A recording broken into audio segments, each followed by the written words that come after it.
floor, my friend. Twitter you're not in every tournament. You're not at every one. He's at the you one. want to be. Where do they hold these clay fighter tournaments? In basements. Yes. Well, whatever. Probably an alleyways. Well, here's the thing, right? If anime took over the bathroom and Melty Blood was forced into the shower, that means the only place left for clay fighter is the porta potty outside. Yeah, the outhouse. There's no outlets in there. That doesn't even laptops, bro. But why even be in the porta potty at all? Because that's where you belong. They yelled at you to go there. That's where you deserve to be. Don't play clay fighter outside on the grass. No, you have to find a porta potty. And then the clay fighter player doesn't even bat an eyelash. She goes straight in there. He understands. That's where I usually play. That's where I play my best. Absolutely. What better acknowledgement of your understanding of where you are in life? Right? Where your what's the word I'm looking for? Your lot. Your what's your lot in life, right? Your stock. Your station. Yes. Clay Fighters players know their station, and that is in the porta potty, possibly about to be tilted over. So who's tilting it over? The fuck thing. Melty Blood players. Yeah, we're not in the bottom anymore. Exactly. Project M players. Yeah. Oh. Yeah. All right.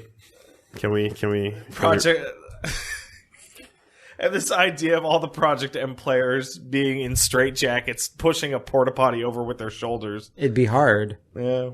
But you can do it. Shoulders are strong. We're wave dashing this porta potty. Yeah.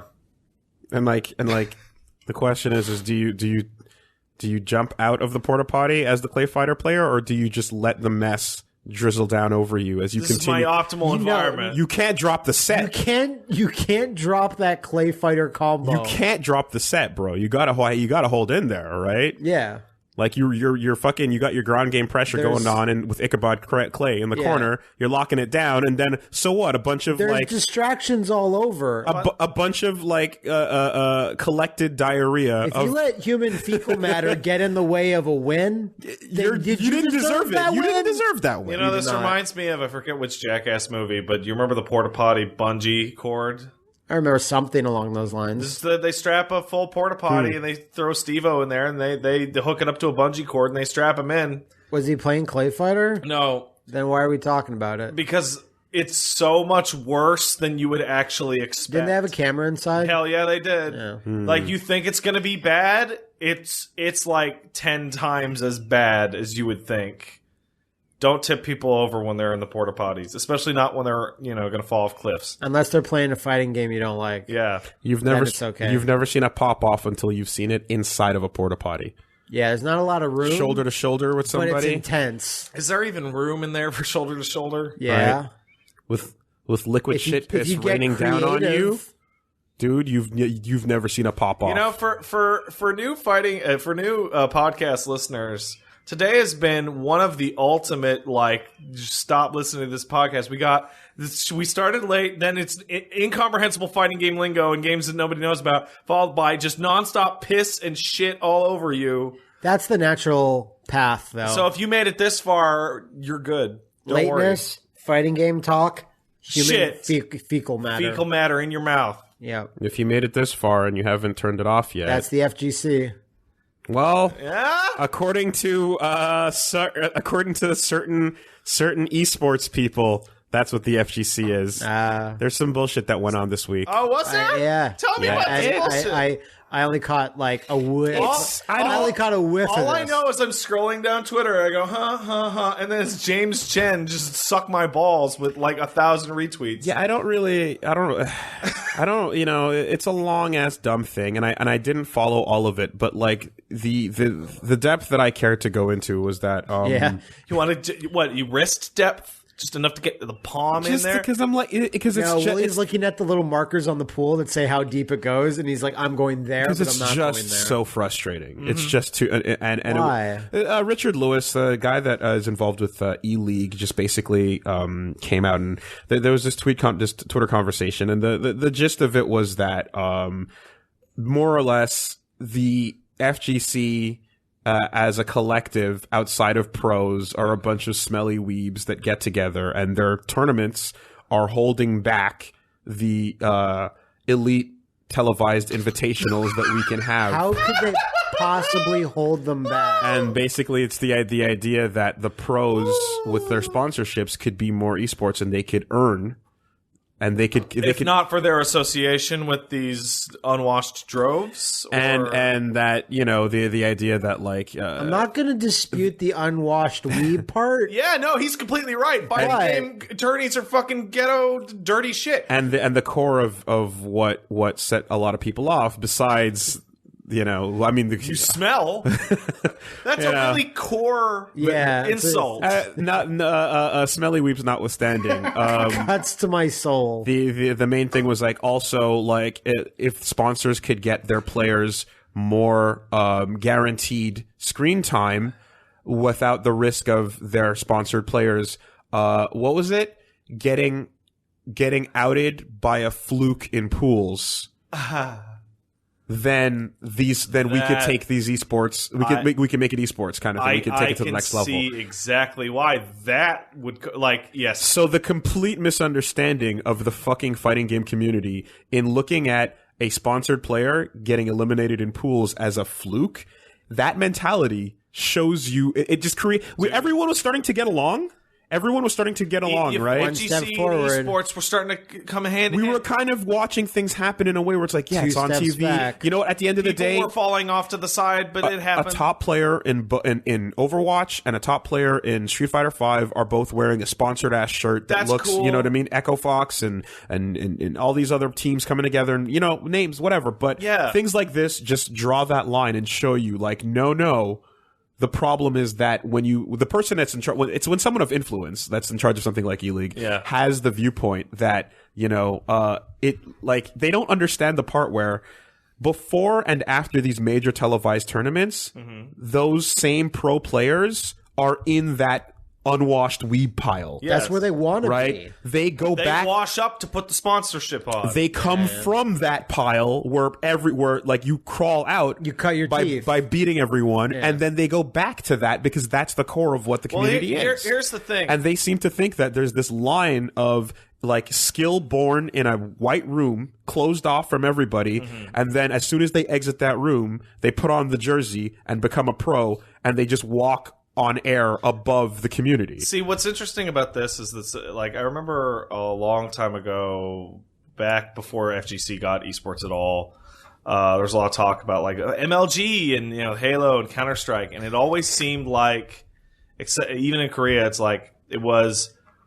hey, do I get into esports? How fucked am I going to get by a man in a suit that's going to take me or my team for a ride and own our shit, right? And that was 10, 15 years ago. And the new FGC esports, there's a lot of worry about those guys. Yeah. They never left. The MIBs. The MIBs, right? And they have been quiet for a while, it seems. That's exactly what everyone is always afraid of. It's fucking businessman coming in to do his business in our sports thing. There's there's a thing where you start to squeam a little bit when you hear things like they're missing out on an opportunity to earn, right? But it's a little bit like that. You're like, it's not that what you're saying. It's not. There's no problem with what you're saying, but it's just that type of language that makes us go ugh, because this combined with the whole unwashed weebs and fluke type of mentality shows that you actually fundamentally don't understand the product you're trying to financially get involved with. I have what I think in my mind what the fundamental misunderstanding is, and that is the biggest difference between esports and sports is not that it's electronic or non-physical or whatever. The biggest part, particularly for fighting games, is the most applicable, is that fighting games are open tournaments down to the day of. Yes.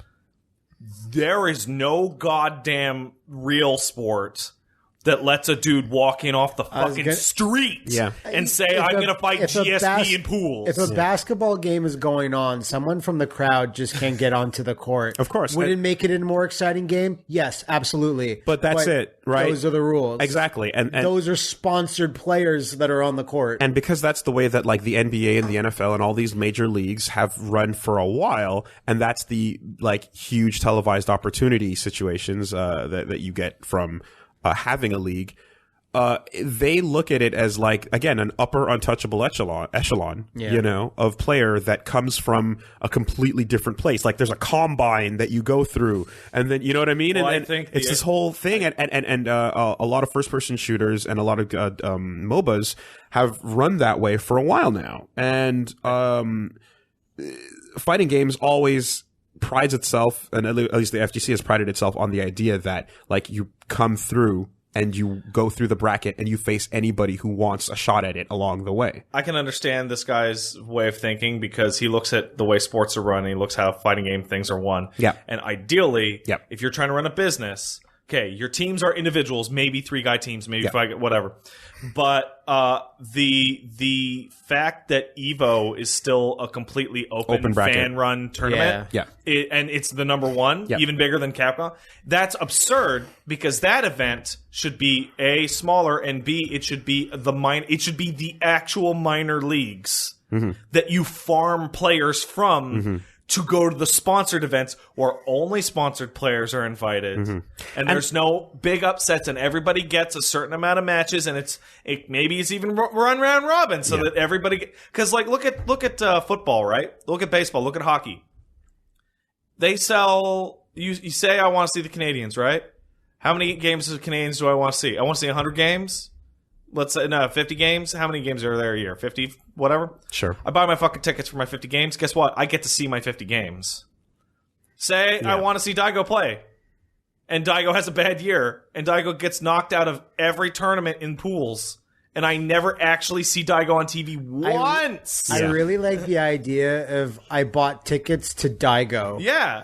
But that's these are my Daigo tickets. But, and the thing is that there is a place, and so there's a certain people want that business model, Matt, and there is a place for invitationals. There is a place for these like special events like Kimono Michi and you know even E-League and these things where it's like, okay, people that have proven themselves across the season and whatnot. I think the Capcom Cup seeding system plus God's Garden. God's Garden, yeah. I think invitational plus seeding with tournament wins is really good idea. There's a great place to have those, you know, but when you're looking at the existence of the open bracket as the enemy, because that's the thing that people happen to care the most about, as opposed to the exclusives. The only reason it matters is that open bracket, you know, and people care more about those large events than the invitationals. But this person seeing that as a threat and as the thing holding everyone back is like, you simply don't understand it. Esports boss man is like hates Evo because it's the biggest, but it's not like all sponsored players and it's like all these unwashed weebs. It's like, make your own event, make fighting Mania. Well, here's the thing. And then have worked gimmicks and have ring girls like but you can't because it's already in Las Vegas in the biggest possible arena. Hold on, though. Because you can't put the cart before the horse, right? Like, that's the ideal. It's just a bad idea. And if he made it right now, a bunch of people wouldn't go to it because it's not Evo. I need to interrupt you guys and let you know that E-League does exist. Yeah. It did air things on ESPN where Injustice and, you know, I mean, like, this is an existing thing. And, it's fine. It doesn't have a central thing to rally around. But it exists and it has its credibility, but it's like, it's fine as a separate invitational event from the open brackets that are a part of the community.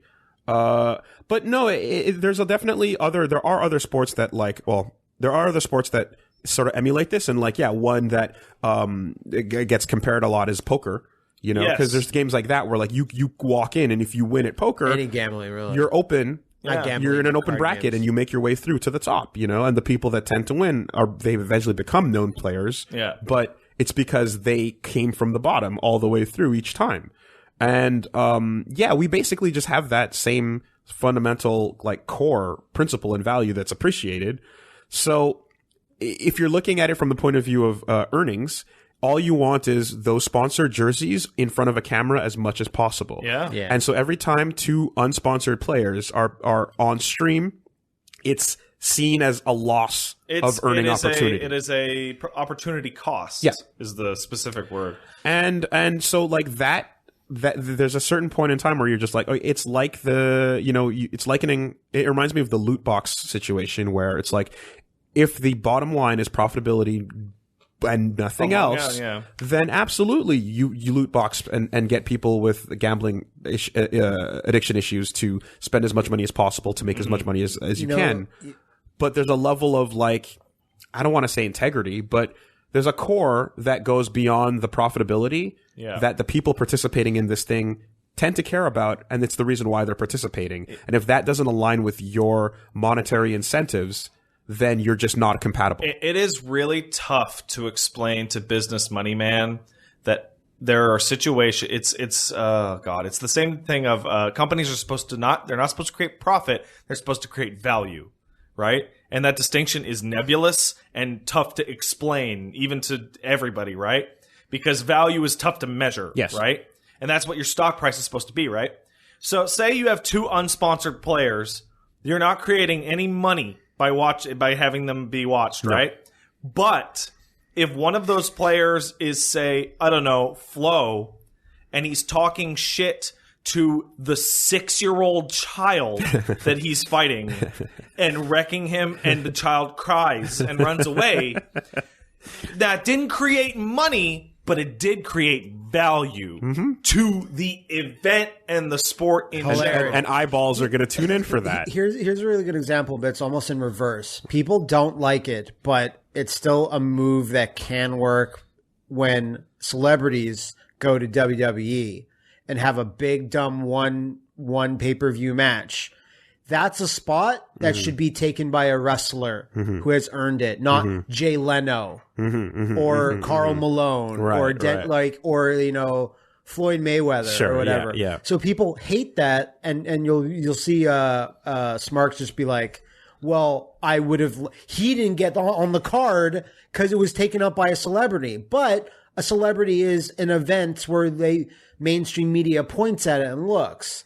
So I do kind of understand like an esports guy just being like, well, yeah, if a sponsored player is not there, his spot is being taken by someone that. So I get it, but it's weird because when celebrities come in, it draws mainstream attention to the event outside that you wouldn't eyeballs. Get otherwise. Yeah. So it's similar and dissimilar at the same time. I mean, for what it's worth, like Richard Lewis did leave after feeling pushed out, so like there was a point where it's like your values and the FGC values don't line up. And so he left, like he separated himself from that. And like, there's just an understanding that like, okay, on both ends, you're not wanted and his ideas are not compatible. So what you're seeing is he hasn't changed his ideals. They're the same. But everyone's like, it's you have the fancy way or the cynical way. You get to go, did he get pushed out because this doesn't align with everyone else? Or did he get pushed out because he was fucking dumb enough to say them out loud? There you go. Yeah, well, whatever you want to take that as.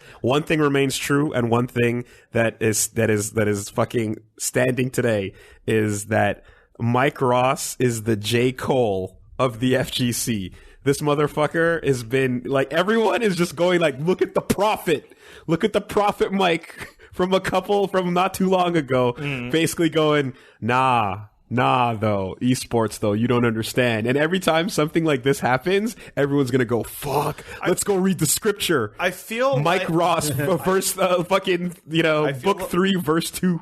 I feel like people who didn't expect the esports stuff to be grosser than it was on its surface to be were like naive. Businessmen gonna business. Yeah. The Book of Ross will now be Book of Ross. That's it. The third, the New Testament for us. It's just got an embossed picture of E Honda on the front of it. Every once in a while, when something goes down, you got to turn back to that AMA and scroll through. And I guarantee you, if you think about them enough, you'll find that answer. Mike Ross, should I sit in the corner and hand slap esports? Yes. Should I always be holding back? Yes. Hold back from esports. Yep. Sometimes you'll need to press forward and punch, though. Do your sacraments, say your Scrub Lord's Prayer, and And check out that Core 8 Gaming video about Salt. Dear God, please don't let me go 0-2. Oh, 0-2 is bad. Yeah. That's the. What if you win rounds? Does that make you feel better? It made me feel better against Daigo, but it was it was what it was. Yeah. You put value in whatever you got, and if you don't win rounds, then you put value in hits, though. Yeah, because you got some good ones in, right? Hits are currency, basically. You won. Yo, I got the timer to run. We beat T-Swag watching Killer Instinct. There you go. I got double perfected, but I ran that timer down, and you didn't perfect me. So quite frankly, the moral victory goes here. We won. Yeah, that's it. Just love expectations are such that like you can manipulate them with clever words. Yeah. All right. So anyway, as far as weeks go, I can't wait for it to get super gross, man. Super gross. Yeah. eSports though. eSports. Oh well, I know because at the end of the day, it's just like it's just a dumb Twitter shouting match. Yeah, maybe. And who knows? Maybe Richard Lewis will wake up one day in the middle of the night and the ghost of Marvel will be standing above him. You killed me, Richard! Okay, is it the ghost of the logo or is it all fit like stop, 25 You guys are both there? You're both unfamiliar. The ghost of Marvel What is it? is the man who approached Chris G on stage. Oh, that man. Face to face with the controller and said, "Play me." Remember that guy? I do. That crazy looking motherfucker that everyone thought Montreal Street Fighter had sent as an assassin. Came off the street, man. Yeah, no. That is the ghost of Marvel. Okay. And and I'm saying maybe he will be standing above the bed, holding a pad out, going, "Yo, we gotta play." He also has rattling for your chains, soul. though. I like that. Oh shit! What was your week? What'd you do? Did you play Street Fighter V? No. Yeah. Yeah. I had a week. Sick. I guess I'll start with like so Friday. How was Friday for you guys? What's Friday? Did you- Friday.